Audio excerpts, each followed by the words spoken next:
live pictures as the hearse arrives in Althorp.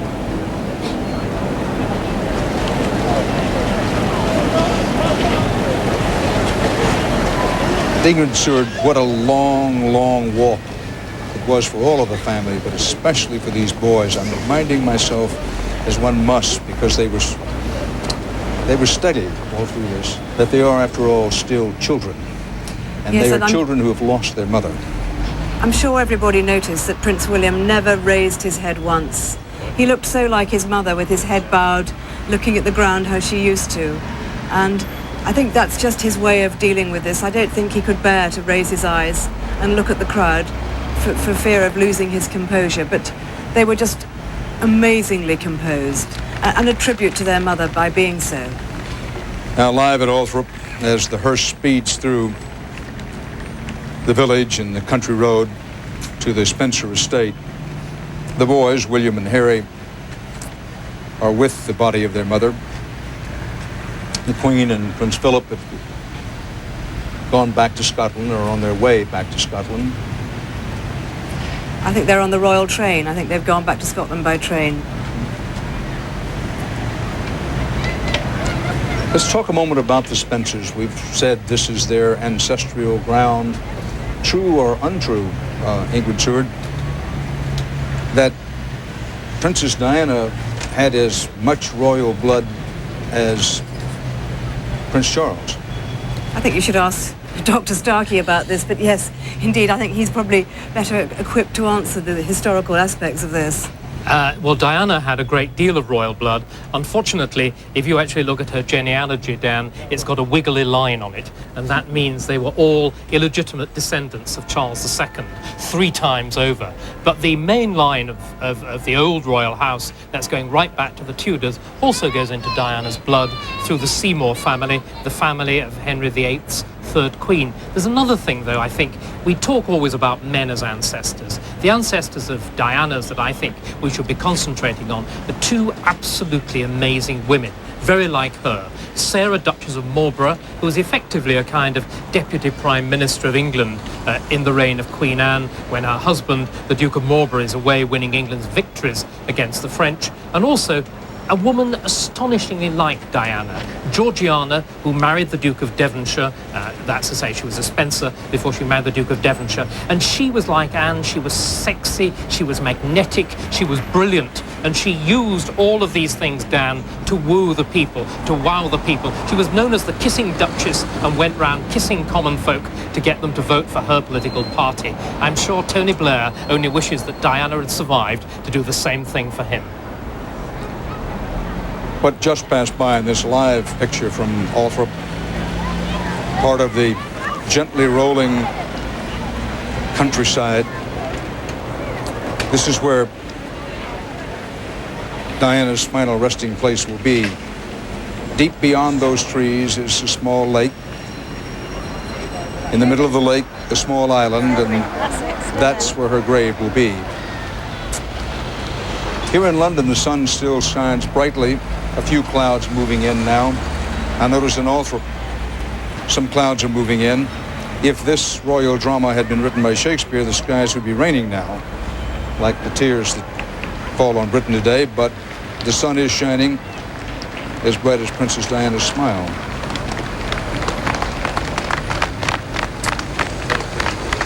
You're watching CBS News live coverage of the funeral of Princess Diana.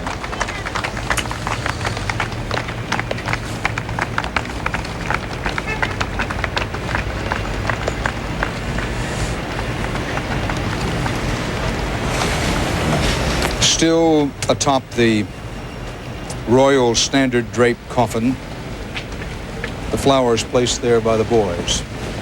The little wreath at the front, Dan, we could actually see it when we had a close-up on it. It has handwritten on it, Mummy.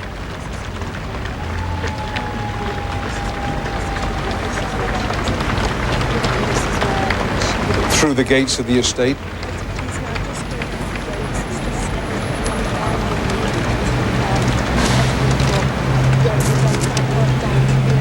Ingrid Seward and David Starkey, we've been talking about the Spencers, about the royal family. I'm going to come back quickly, at least, to something we touched on earlier.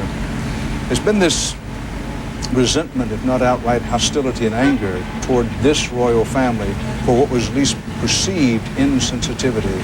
How important is it, or is it important, that we make a difference between how people feel about this particular set of royals and the monarchy as an institution? I think it is very important that we remember that monarchy is a very ancient institution, Dan. It survived 1,200 years, 1,000 years nearly since William the Conqueror was crowned here first. And monarchy probably will survive, but equally it has to be reinvented each generation, and new personalities have to be found that can carry it forward. The tragedy for this monarchy is that Diana, who in almost every way was perfectly suited to the role, finally clashed so bitterly with Charles, leaving such a legacy of mistrust, which was articulated very bluntly in his funeral tribute by Earl Spencer. I think what we've got to hope is that everybody who values William as Diana's son and heir will remember that if they attack Charles as savagely as they're doing, they're making William lose two parents. He's lost his mother. Do we really want to continue attacking his father as cruelly as he has been?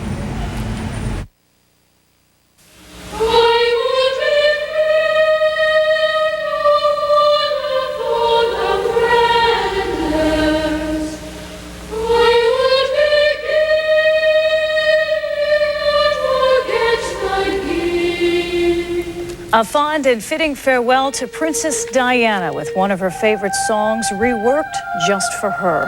An extremely sad day, especially for Princes William and Harry, the two sons she leaves behind. This morning, of course, millions from around the globe watching in London, paying last respects to the princess. Good morning. I'm Amy Caples. And I'm Larry Kane. Welcome back to News 3's special coverage, Farewell to a Princess. In addition to the coverage from CBS News, the News 3's team is standing by right now at area locations for reaction and, of course, perspective. Brandon Brooks is with diners and staff at Ponzio's on Route 70 in Cherry Hill this morning. Colette Cassidy is standing by at the Flavor of Britain in Wilmington, a store that's done something special to pay tribute to Diana this morning. And in Society Hill, Dick Standish is at the Dickens Inn, long a haven for the British here in Philadelphia. In a grand and extraordinary manner, Britain bid farewell to its princess this morning, a ceremony filled with splendor, tears, and some anger. 1 million or more mourners seeing her off. Reporter Skip Loescher has the story of the moving, emotional tribute. The last day's journey for Diana, Princess of Wales. It began at Kensington Palace, where she lived. At St. James Palace, Diana's beloved sons, 15-year-old William and 12-year-old Harry, their father and Diana's brother, joined the procession. And everywhere there were people, all the way to Westminster Abbey. People, young and old, from all over the world, there to pay their own tribute, to say a nearly silent but emotional goodbye. 107 minutes after it began, the procession arrived at Westminster Abbey, where 2,000 more had gathered. Personal friends, those who worked with Diana during charitable endeavors, and 100 or so chosen at random from the public. Representing the U.S., First Lady Hillary Rodham Clinton. Attending to the parents of Dodi Fayed, the man with whom Diana said she had finally found happiness. There were tributes and readings from Earl Spencer, her brother. Above all, we give thanks for the life of a woman. I'm so proud to be able to call my sister. The unique, the complex, the extraordinary and irreplaceable Diana, whose beauty, both internal and external, will never be extinguished from our minds.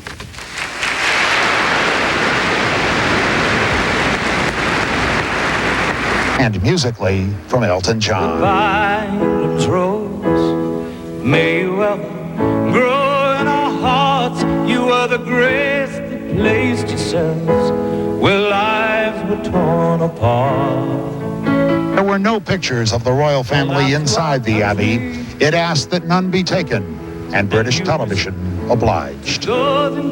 Following the funeral service, there was a nationwide minute of silence. The hearse now carrying Diana's body northwards toward the Spencer family estate in Northamptonshire, where she will be buried later today. Skip Loescher, CNN, London. course, in addition to the people worldwide, people all over our region have been watching their television since early this morning, witnessing a solemn day in English and worldwide history. Right now, News 3's Brandon Brooks is with some folks at Ponzio's restaurant in Cherry Hill, where they have been up and watching for hours. Good morning, Brandon. Morning, Amy. Morning, Larry. You know, Ponzio's restaurant is kind of like the community's family breakfast table around here. And the talk around the table this morning was of the funeral for Princess Diana. All the breakfasts are over here that you get. The staff at Ponzio's is bustling about with their usual good cheer, serving up smiles with their coffee and eggs. But the smiles disappeared, and the staff members wiped away tears as they watched the funeral of Princess Diana every chance they got. What a beautiful, kind, and loving woman she was. Beverly Harris watched Diana's wedding some 16 years ago. Today, she watched Diana's funeral as the circle of life was closed. You feel like maybe the cycle is completed, but in a way it's not completed. 16 years wasn't long enough for her to accomplish, I think, everything that she really wanted to do. I really loved her too. She was a great lady. To Michelle Sylvester, Diana was one of us, and she liked the way we said goodbye. I like the idea that they let the people be more involved, rather than all the royalty, and that they did make it as open as they did because it's the way she probably would have wanted it. And men were moved as well by the farewell to a princess. You have that empty feeling in you. Didn't know the person was 1,000 miles away, but it still leaves that empty feeling. One waitress, a woman who had to work a 12-hour shift today, told me she got up at 2 o'clock this morning to watch the funeral procession for Princess Diana. And a man, a customer, as he was leaving, he said what respect she had. And he just shook his head. And that sort of sums up the emotion here at Ponzio's in Cherry Hill. Reporting live, Brandon Brooks, News 3. We'll go back to the studio. Okay, thank you, Brandon. Of course, emotions were felt throughout the tri-state area today. News 3's Colette Cassidy joins us live now from the Flavor of Britain shop down in Wilmington with reaction to this morning's funeral service. Good morning, Colette. Good morning, Amy. Good morning, Larry. This is a British tea room in Wilmington, Delaware, owned by 2 British citizens. And since the death of Princess Diana, they have found themselves as a central point for some people in Delaware looking for a place to pay tribute to Princess Diana and to honor her. This morning, the 2 owners got up, came to work early to watch the funeral of the Princess of Wales at the place where she once would have been crowned queen. It's very difficult to really put into words what you do feel. Janet and Christopher Day are British citizens who've lived in the United States for almost 18 years. They watched the funeral of Princess Diana in Wilmington, 3,000 miles away from home, but still felt the pain and loss of their country. The whole of Britain, I should say, is just so quiet and so watching every moment and so desperately upset. When you watched the wedding and saw her and Charles, and it was the fairy story, and the whole thing's been so shattering, and then to end this way with the one person who meant more than anybody else, for her to die, just is so pointless. Certainly echoing the sentiments of many people all this past week and this weekend, trying to come to terms with the tragic and sudden death of someone so young, who was so photographed, so well known. Earl Spencer said today in Westminster Abbey at the funeral services that Princess Diana remained still insecure and never knew how much people loved her. It's been said before, it would certainly be comforting if she knew now how many people are remembering her and paying tribute to her. Reporting live in Wilmington, I'm Colette Cassidy. We'll go back to you in the studio. Thanks a lot, Colette. And Earl Spencer's comments today, sometimes controversial and sometimes emotional, as he paid tribute to his sister. He had very sharp words for the paparazzi and the news media during the eulogy in general. And he also did not hold back his thoughts on how Diana's sons should be raised in the future. Listen.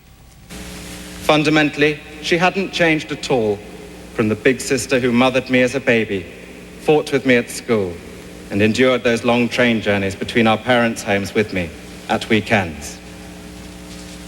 It is a tribute to her level-headedness and strength that despite the most bizarre life imaginable after her childhood, she remained intact, true to herself.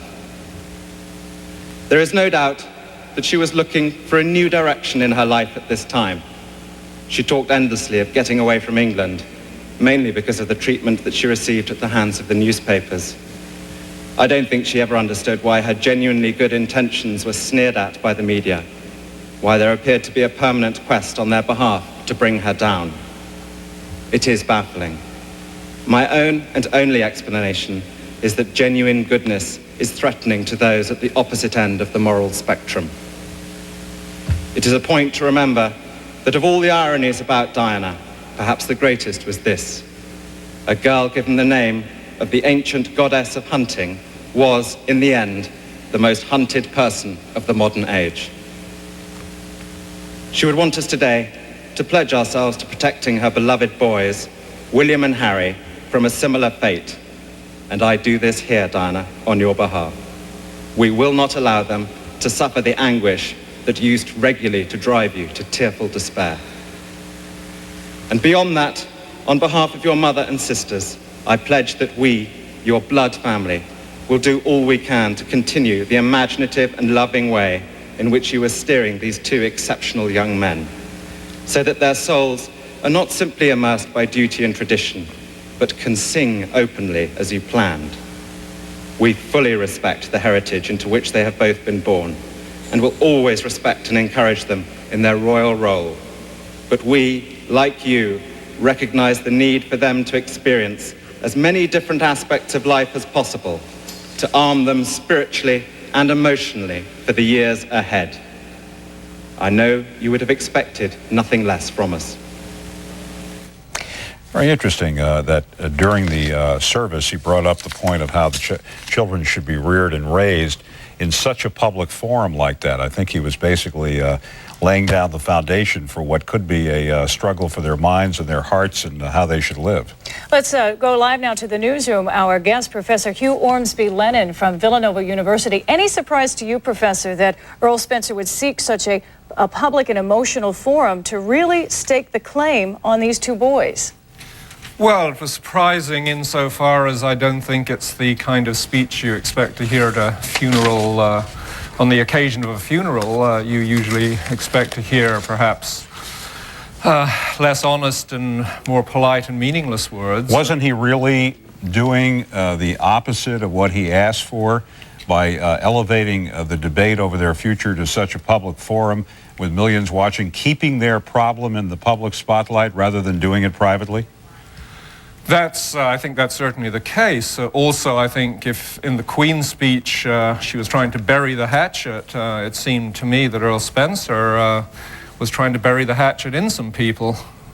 All right, we'll be subject of some debate over the coming weeks and months in Great Britain, the reaction there. And Professor, thanks for joining us. I personally, while watching, was kind of surprised that he brought it up in public. I also thought his attack on the media did not delineate or separate the paparazzi vulturism versus the real established media. And we've seen that here right in the Philadelphia area. We had reporters covering a trial at the Criminal Justice Center here in Philadelphia earlier this week, and they were set upon by folks walking by as being paparazzi and were criticized. I assure you, if you're interested about the media, that the people that were represented in Paris were not representative of the people we work with here. Well, the entire royal family, Larry, including Queen Elizabeth, took to the streets of London earlier today to pay their respects to Princess Diana before the funeral began. In an unprecedented gesture, the Queen left Buckingham Palace and bowed, as you see there, to Diana's horse-drawn casket as it moved slowly toward Westminster Abbey. Within minutes, the Queen arrived at the historic shrine.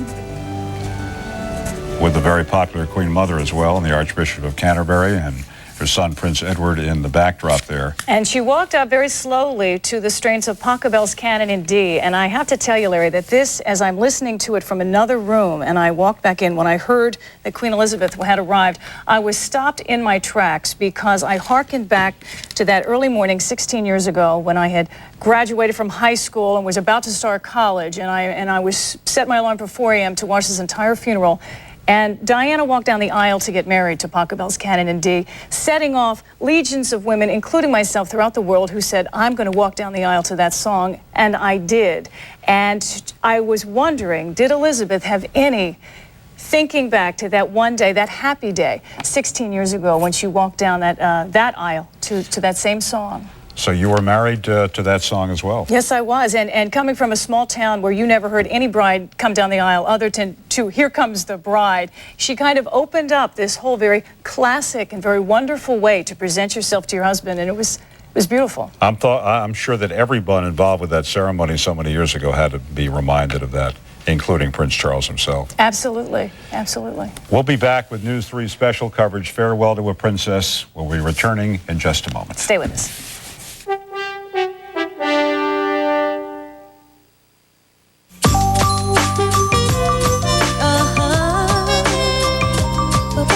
Long-lasting certs, a rush of cooling mint, plus a sparkling drop of Retsin to keep certs lasting. So your breath will stay clean, your mouth will feel fresh, long after, way after the mint is gone. Certs, it lasts and lasts. So you can keep your cool longer. Accessories helped me survive many an episode. But now it's time to fire my vehicle into the 21st century with Z-Bart accessories. Look cool, feel cool with Z-Bart window tint. Fight crime. Get a remote alarm with starter interrupt. Check out our variety of Z-Bart sunroofs from pop-up to power. For guaranteed quality, service, and selection. Z-Bart. For over 35 years, survival gear for cars. Kia Motors wants to help you enjoy your travels and the outdoors. For the ultimate outdoor experience, enter the Kia Outdoor Fantasy Sweepstakes. Visit any of the 17 Philadelphia area Kia dealers before September 7th to register to win a 1997 Kia Sportage EX 4x4 filled with camping gear and a weekend camping vacation. Check out the Sportage 4x4 at the Kia Motors display at Franklin Mills. For the Kia dealer nearest you, call 1-800-333-4KIA. Kia, because it's about time everyone had a well-made car. It's not the shoes. They tend to take the credit, but it's not the shoes. Shoes don't move by themselves. Maybe you've heard about Pro Performance Creatine. The only place you can get it is General Nutrition Centers. Creatine is an important component in energy production and skeletal muscle. Yeah, exactly. It's not the shoes. Pro Performance Creatine. GNC. Live well.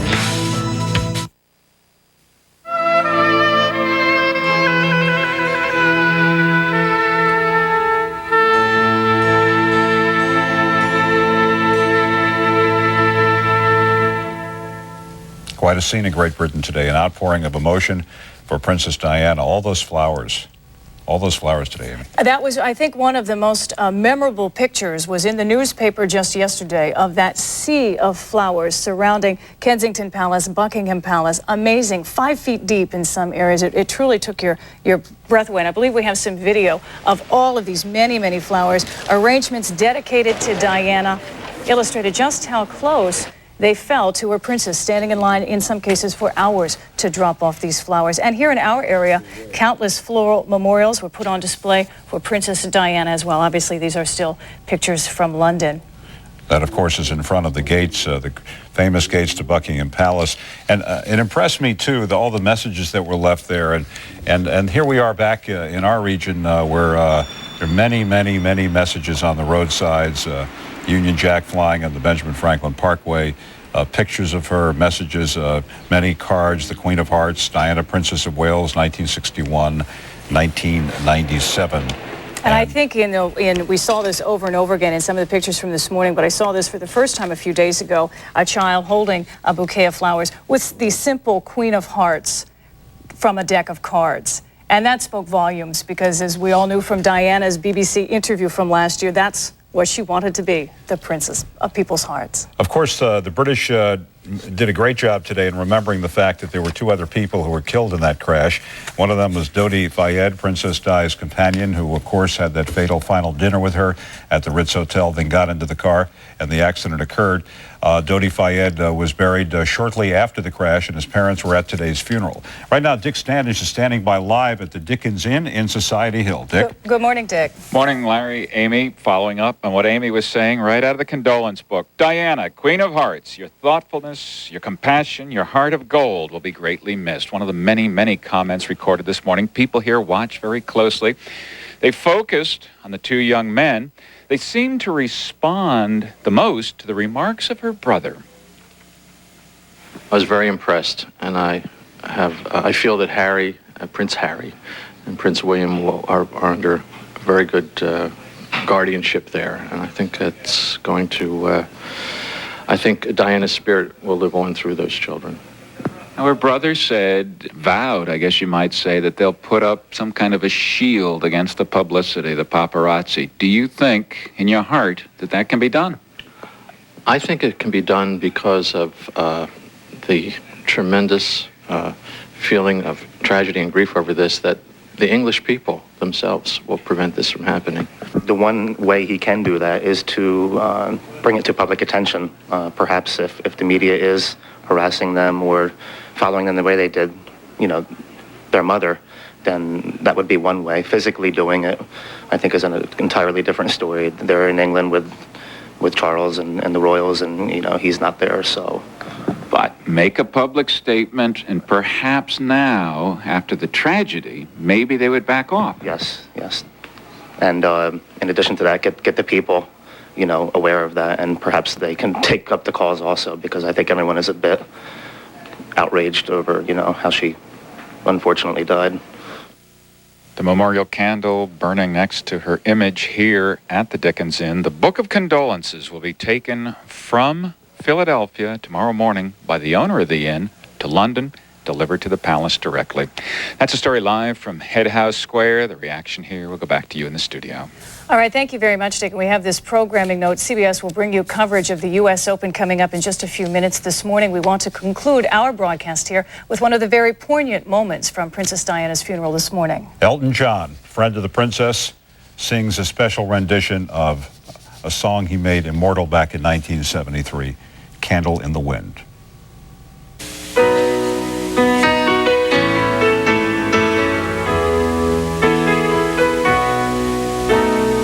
Goodbye, England's rose. May you ever grow in our hearts. You are the grace that placed yourselves where lives were torn apart.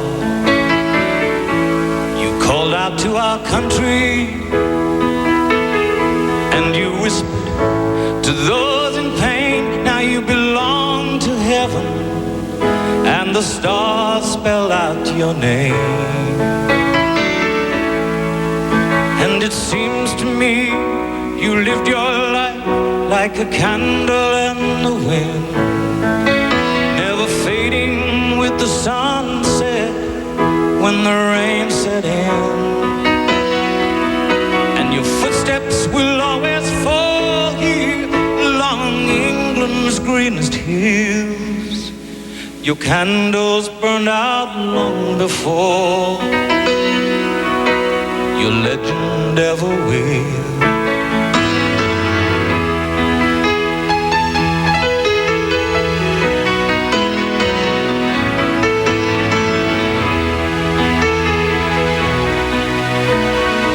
Loveliness we've lost, those empty days without your smile. This torch we'll always carry for our nation's golden child. Even though we try, the truth brings us to tears. All our words cannot express the joy you brought us through the years. And it seems to me you've lived your life like a candle in the wind, never fading with the sunset when the rain set in. Your footsteps will always fall here along England's greenest hills. Your candles burned out long before your legend ever will.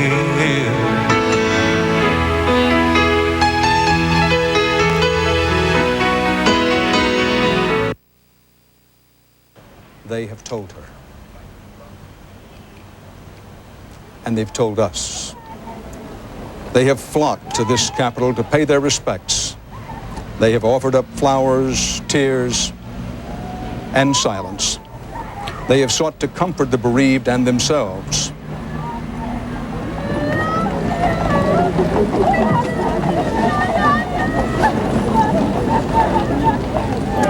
And they still throng the streets of London. They were here all of last night. They'd been here all morning. They slept last night huddled on the sidewalks. And they sang in the darkness, Amazing Grace. They told stories, shared memories, and stood, as the British always somehow stand, firm and steady. For CBS News, Dan Rather in London. I'll see you tonight.